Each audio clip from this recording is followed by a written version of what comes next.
السلام عليكم ورحمة الله وبركاته. ازيكم عاملين ايه؟ يا رب تكونوا بخير. النهارده هنعمل القرص الطرية الفلاحي زي ما انتم شايفين. نطلعها من الفرن اهو. ما تنسوش بقى تعملوا لايك، اشتركوا في القناة. تعالوا بقى نخش نشوف هنعملها ازاي. معايا كيلو دقيق، معلقتين قشطة، معلقتين سكر، معلقة خل، معلقتين لبن بودر، معلقة ونص خميرة، معلقة بيكنج باودر صغيرة، ومعايا كوباية ونص او كوبايتين لبن رايب ضرباه في الخلاط، وكوبايه وربع سمنه او كوبايه ونص سمنه، كوبايه ونص السمنه. وبقلب البيكنج باودر في الدقيق، معلقتين السكر، معلقتين اللبن البودر، معلقه الخل،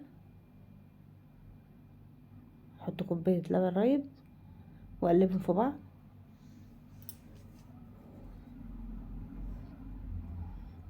احط الخميره، معلقه ونص خميره،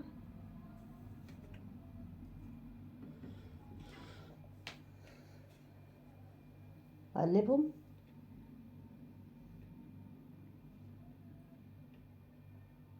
احط كيلو الدقيق، واحط بقيه الكوبايه التانية بتاعت اللبن الرايب.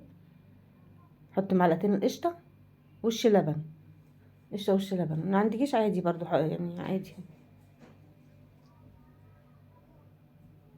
بس انا كان عندي معلقتين حطيتهم، بتدي طعم كده. واللبن البودر برضو بيدي طعم كده في القرص. حطيت كوبايه ونص سمنه واعجنهم. ممكن تبسي برضو السمنه في الاول، بس انا ايه يعني، دي طريقه عادي، دي طريقه ودي طريقه، كلها زي بعض.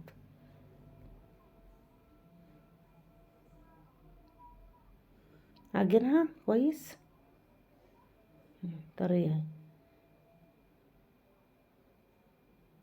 عجنتها كويس، واغطيها بكيس، مش هبقى كيس بلاستيك، واسيبها قد نص ساعه، ساعه الا ربع. خمرت اهيت.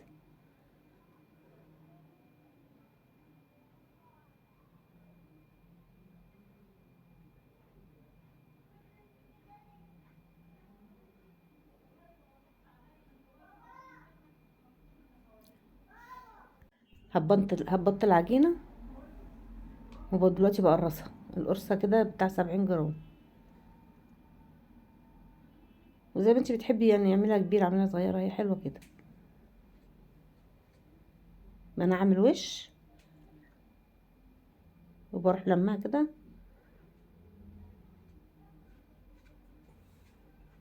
وانا اعمل وشها واحطها.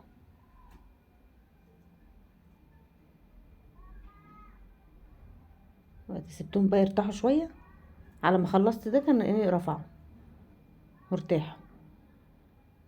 هفردهم دلوقتي بايدي، هما في قلب الصينيه.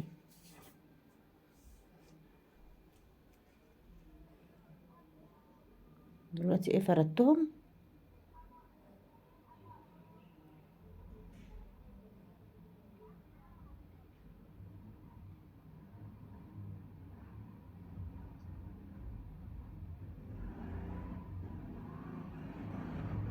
خلصت فرد وقعدت ايه ربع ساعه. خليتهم ربع ساعه كده لحد ما رفعوا. وجيت عند الفرن، شغلت الفرن كمان 10 دقايق، وحطيتهم بقى في الفرن يستوي. وكل شويه بداير الصوت.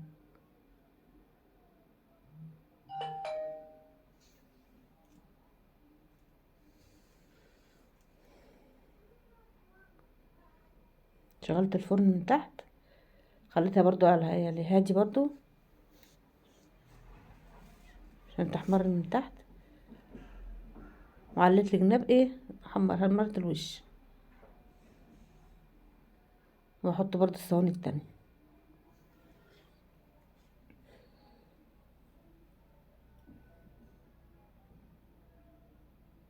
احط الفوط عشان ايه، القرص تطرى. اطلع الصينيه اغطيها برضو بحته قماشه او فوطه عشان تبقى طريه، القرص تبقى طريه.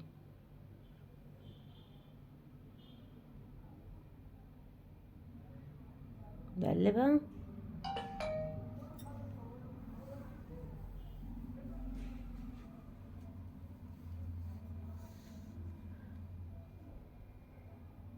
اغير الصاج كده وكده.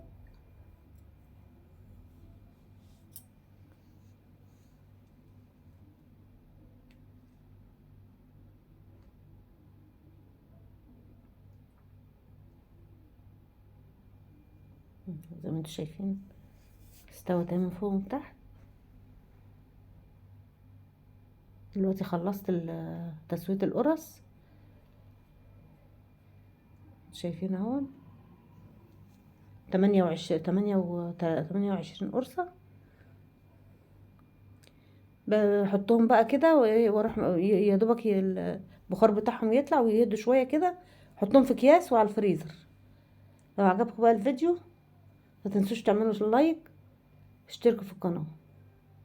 السلام عليكم ورحمة الله وبركاته.